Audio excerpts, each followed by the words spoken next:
They stood on my porch like ghosts who expected forgiveness for existing. My mother clutched a store-bought pie. My father held his jaw tight, the way he did when he wanted control back.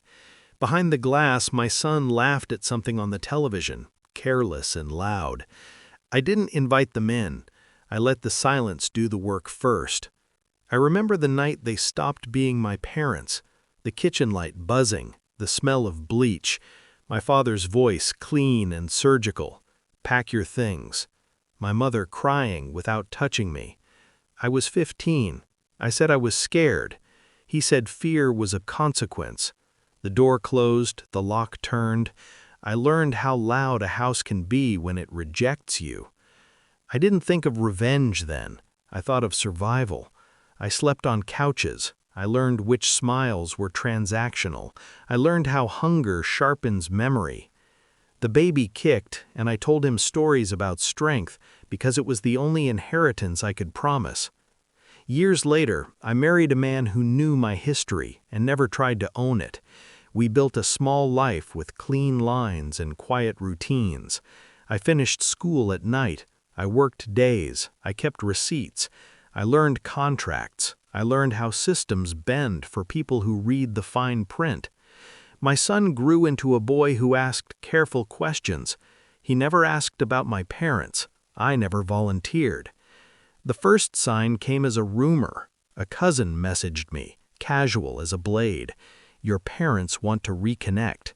Then a letter. No apology, just nostalgia dressed as concern. They'd found faith again. They'd found forgiveness in a place that cost them nothing. They wanted to meet their grandson. I felt the old ache, then the old clarity. I didn't cry. I planned. I pulled the box from the closet. Inside, documents, journals, photos, a ledger of absence. Hospital bills unpaid, letters returned unopened. I scanned everything. I cataloged dates. I called a lawyer, not for war, for architecture. We drafted a trust. We drafted boundaries. We drafted consequences. I said yes to the visit. I curated the scene like a confession booth with glass walls. I invited neighbors for coffee at the same hour. I told my son we'd have guests and that he could leave if he wanted. He chose to stay. He always does. They arrived with practiced humility, compliments about the house, about me, about the boy who looked like me when I was brave and quiet. My mother reached for my hand.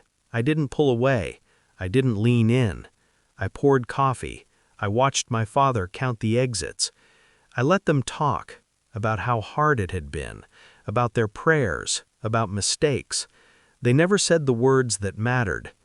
I waited until the pie cooled. Then I handed them the folder. Inside were copies, only copies, of the life they'd abandoned. The eviction notice with my father's signature. The emergency room bill from a winter I couldn't breathe. The school transcript stamped completed with honors. The deed to my house.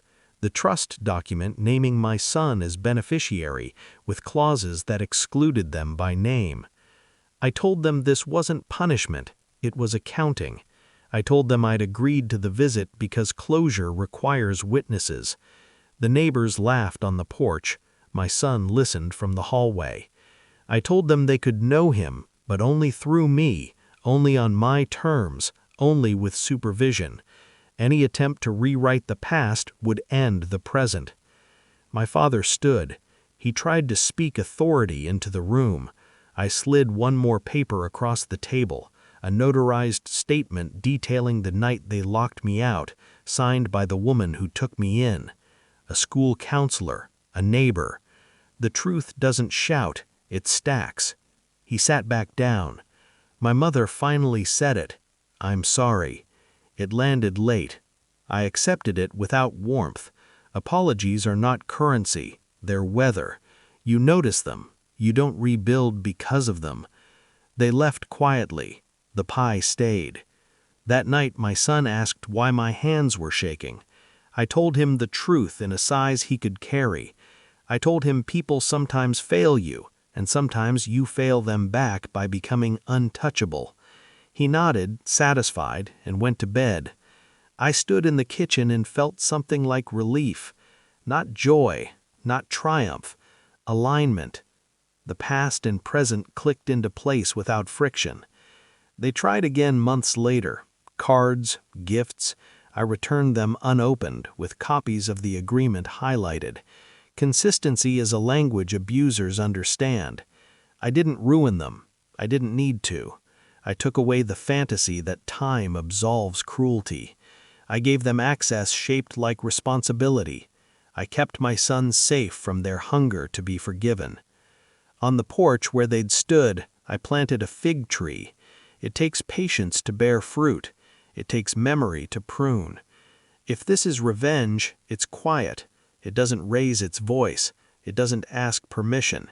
It builds a life so complete that the people who tried to erase you are reduced to footnotes, accurate, documented, and finally, powerless. And when I open it, it's never because I'm afraid.